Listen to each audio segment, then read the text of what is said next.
they have been milking the economy of the country. I announced the decision of my government to ask the British government to take over responsibility for the British citizens of Asian origin living in Uganda who were sabotaging the economy of this country. I was just 2 years old when that announcement came. Listening to it now makes me shiver. 50 years ago, my family, like many others, were told that they had to leave the country they had made their home. Nobody thought it would happen in this way, that overnight you only had 90 days. Leave everything behind. It's unimaginable. It's unimaginable, but it happened. And now, 5 decades on, I'm revisiting a story I've looked at many a time. But this time, it's different. In my series, Exiled, I go on a journey I've never been on before, looking at the impact of what happened on me and others like me, having conversations with my family about the expulsion and coming to England for the first time ever in 50 years. It's still like a dream. I still don't believe that I am in UK. So where did it all begin? And why were we South Asians in Uganda in the first place? The original people from India were brought over as indentured labourers to build the railway, because after slavery was abolished, they had to get cheap or, the lowest cost labour to replace it. So it's a continuation of the slavery story. A lot of them died, a lot of them perished, unnamed, unknown. That's broadcaster Yasmin Alibhai-Brown. Like me, she is of Indian heritage and born in Uganda. She left before the expulsion, but remembers the announcement well. It wasn't a shock to me, because my father always used to warn people, you're not behaving well, people will take their revenge. I grew up with his voice in my head, half knowing that something could happen because we were only a minority.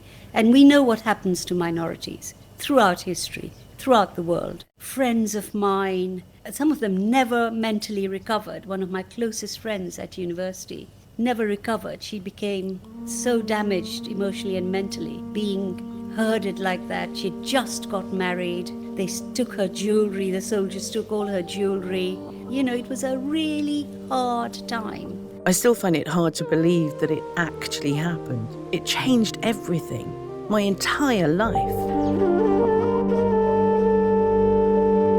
Back in 2005, I went to Uganda for the first time since I had left as a baby.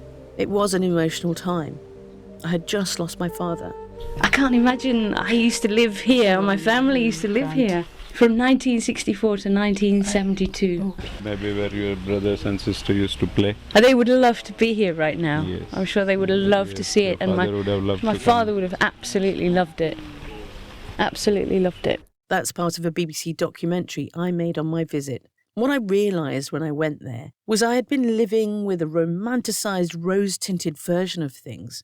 As Yasmin explains, over the years, myths build up, and often the myths clean up some of the complicated realities. And so most Asians who, of my generation, are parents, they use that word paradise over and over again, which it was. It was absolutely beautiful. The people were gentle, but it was already seeded with conflict. The system was organized exactly like apartheid was in South Africa. The best schools were white schools. Most money was spent on white facilities. And in the middle were the Asians, who had a little less money spent on them. But you had to go to a brown school, not a white school or a black school. And then the least money was spent on the black children, whose country this was. So now, 50 years on, I want to know more about what it was like for my family. I decided to sit down for the first time and talk to my older brother and sister. My sister was only a teenager at the time, and my brother a little older than that. Grandma, mom, dad, 3 sisters, brother. You were baby, so we had to look after you and grandma as well. Grandma was quite old and frail. And what did it feel like? What was going through your mind about what was going to happen next?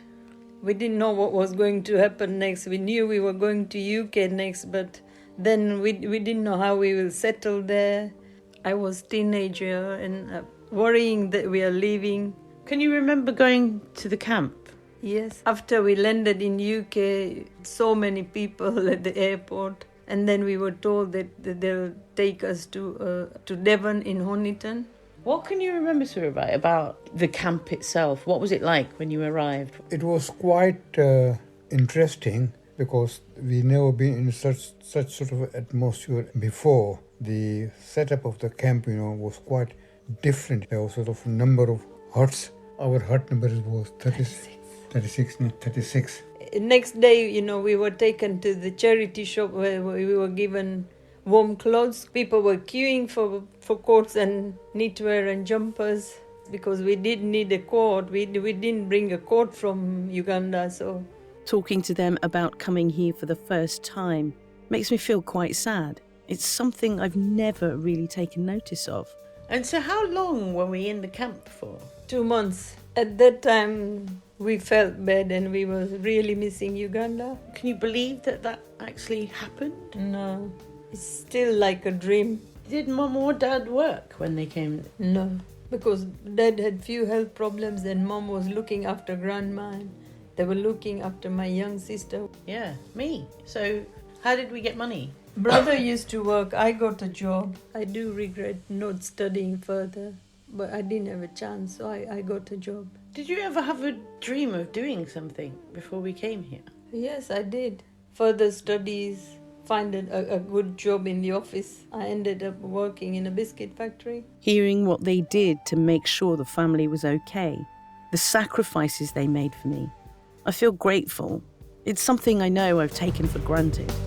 And as well as being kicked out of their home country and coming to a new one, 1970s Britain was a very different place to today. What I think people were not prepared for, really. Their hearts broke. I remember I interviewed a number of Asian women who had gone to work in factories for the first time in their lives because they had to. And they said everything would have been okay, but we did not expect people to hate us. So even as they arrived, there were people with placards, because remember, this was the glory time of Enoch Powell. So all the Powell Light supporters would turn up at the airports. These people who had lost their lives, arriving here, coming out at airports, including totally bewildered children, and they're met with this absolute fury, burning them as they step out of the airport. I think there was still this expectation that the country will welcome us, and the country did. On the whole, very good systems were put into place, camps were created. In some ways, migrants today have a much harder time. And I used to go and help in the camps. There were a lot of people who were on our side, just as with the Ukrainians today.